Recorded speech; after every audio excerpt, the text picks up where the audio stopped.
Hello everyone, welcome to my channel. My name is Ari, and today we're going to have some more stories about our toxic life. But before we start, it would be so much appreciated if you would subscribe to my channel, like the video, if you enjoy it, and maybe leave a comment down below. These simple clicks would mean a lot to the future of this channel and really reward the effort that I put in every day. And now without further ado, let's go. Today's first story. In this story, Opie's wife claimed to babysit her aunt's kids but was discovered having a romantic dinner with a coworker. Uncovering the affair through social media and coworker accounts, he confronted his wife, leading to a heated exchange and the end of the marriage. The wife sought refuge at her parents' house but faced their disappointment and restrictions on her movements. He reflected on the consequences of betrayal and emphasized the importance of considering actions. Now let's get into the story. Last Valentine's Day with my wife, 33, was the end of our 7-year marriage. She was supposed to get off work at 5, but at 4:50, she texted me to say her aunt has a date for Valentine's, and since she has trouble finding dates, she felt obligated to babysit her kids for her. I, 40, said that was fine and I could meet her there. She told me that wouldn't be necessary. Her aunt was weird about having men at her house because her children were in recovery from their abusive father, who had been out of the picture for some time now. This conversation really bummed me out, but I figured if my wife could be so self-sacrificing on this romantic day, then I could too. For an hour, I believed my wife's story, but then she posted a status update that gave her location. She thought ahead and made it so neither I nor our mutual friends could see her post. But she forgot about one person, her 15-year-old cousin, the girl she was supposed to be babysitting. She actually messaged me to ask how I was doing and gave me some disconcerting news. She showed me the screenshot of my wife's status and location, which said she was having a wonderful Valentine's Day at an upscale restaurant. Her cousin was one heck of a snoop and knew something was amiss because my wife didn't tag me or include a picture of her and I together like she always did. Due to the inconsistencies, she decided to show me. She didn't know that my wife used her as a lie in the babysitting ruse, but I left that part out and just thanked her. I checked the family locator app, which we both never thought about since we were always together, and my wife's cell phone was no longer at the restaurant. She was in a neighborhood. I decided to see what other snooping I could manage, so I messaged one of my wife's coworkers on Facebook. She didn't hesitate to tell me that something was probably going on with her and a guy from the office. She said they would often deliver work papers to each other's cubicle, but she believed they were handwritten notes. They also ate lunch together in the small office kitchen every day. It seems they were trying to make it look like they were only coworkers, but there was something more to it. I couldn't believe how easy it was to gather intel from people. Had I been blind? I wanted to check my wife's phone, but since I couldn't, I told her coworker about her Valentine's Day lie and how she was in a different neighborhood at that very moment. She asked if it was the Sunny Day development, and I was shocked that it was. She said AP lived there. She was at his house once for a party. I showed her the exact spot. My wife's icon hovered over the neighborhood, and she said it was definitely close enough to be his house. I had enough. I thanked her and got off social media. I started throwing my wife's clothes and belongings out the window, loose strewn all over the yard and roof. It started raining before she got home, and I thought karma was just giving me an extra hand. I wrote a note to put on our front door that read, "Happy Valentine's Day. Don't bother coming back ever again." When she got home late, I could hear her screaming and freaking out. She banged on the door, rang the doorbell a whole bunch, but I barricaded myself inside. I heard her on the phone with her mom and then her dad, and from what I could hear, it sounded like they couldn't believe she was locked out of her own house with her clothes all over the yard. She kept saying she didn't know why, but eventually broke down and said she lied to me and had a date with someone else, so she needed her dad's help taking all her stuff somewhere. I imagine they asked her why she did this because all she said was she didn't know. She didn't want to tell me in case I freaked out and stuff like that. She sounded like a pitiful little girl that made a shameful decision to lie and cheat on her husband, believing she could get away with it. And now she was forced to semi-admit to what she'd done over the phone with her dad so that he could come to her rescue. He showed up and I came outside. I told them both what I found out. All while my wife was gone, she was crying and telling me I was exaggerating and jumping to conclusions. I put her on the spot to prove I was lying by showing me the messages she had with AP. I knew his real name and her face turned pale when I asked. She said she didn't have any messages with him, but I could see her father's disappointment. I asked him if he thought she was lying because he knew her the best, and he was embarrassed to say yes. She started screaming and wailing and dropped to the ground. I told her to suck it up because she was a big girl who made the decision to cheat on me and lie this Valentine's Day. Now she had to face the consequences of her big girl decision. She was devastated. I could tell she didn't want our marriage to end that night. She didn't want it to end. She wouldn't ever step foot into our house again. She didn't get to say goodbye to her dog.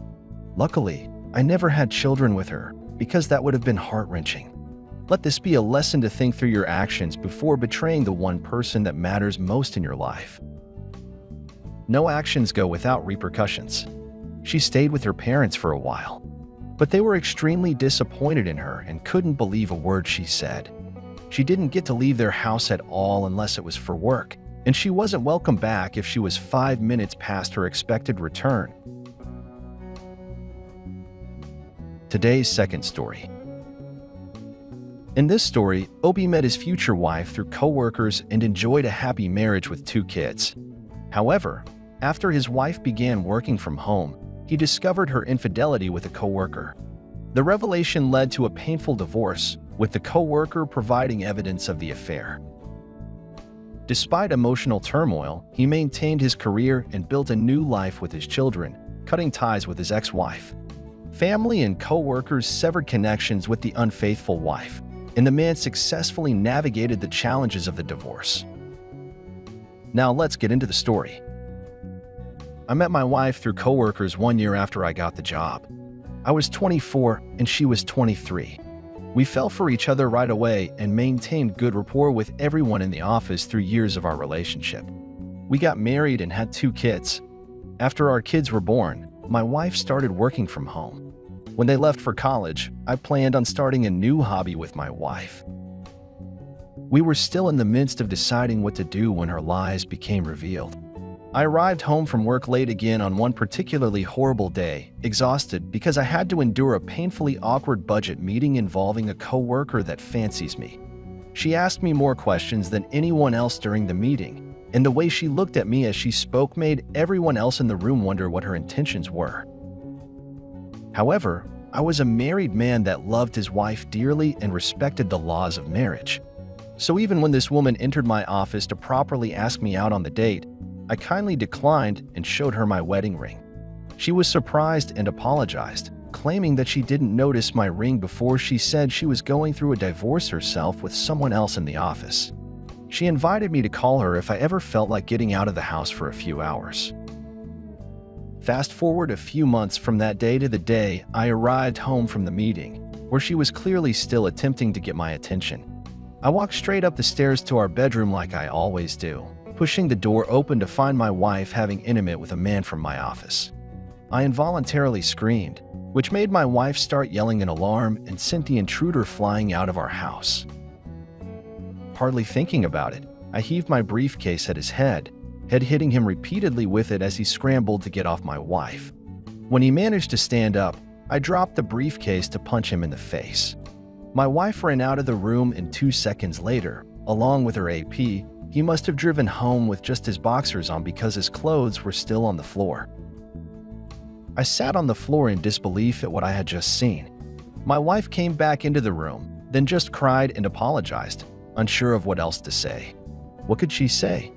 I literally walked in on her cheating on me.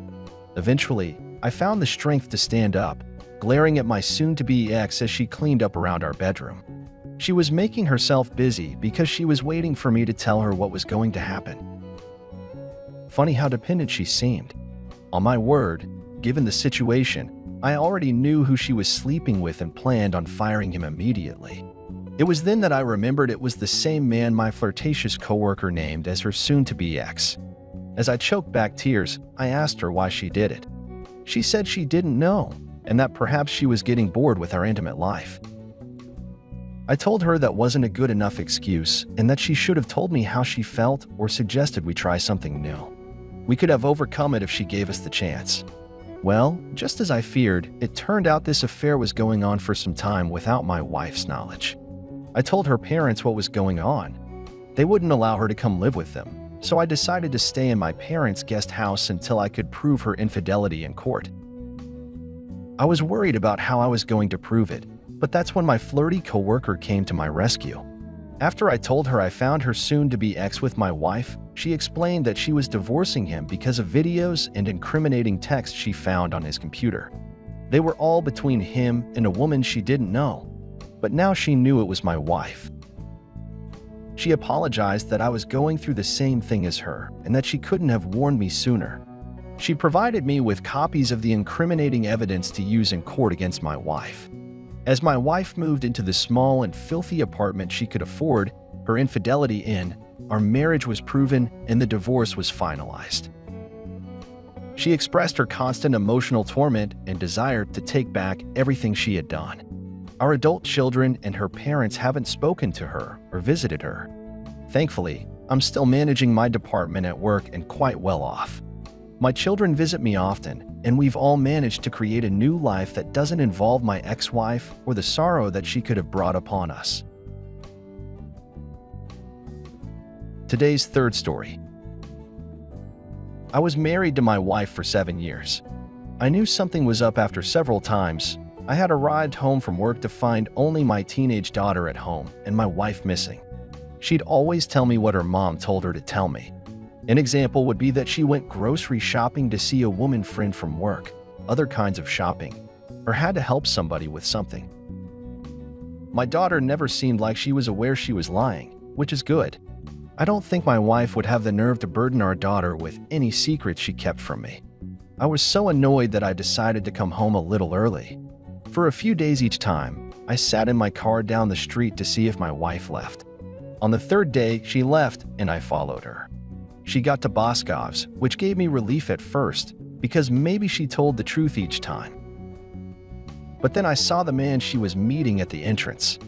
He was tall, handsome, and rich-looking. He kissed my wife enthusiastically before they went inside.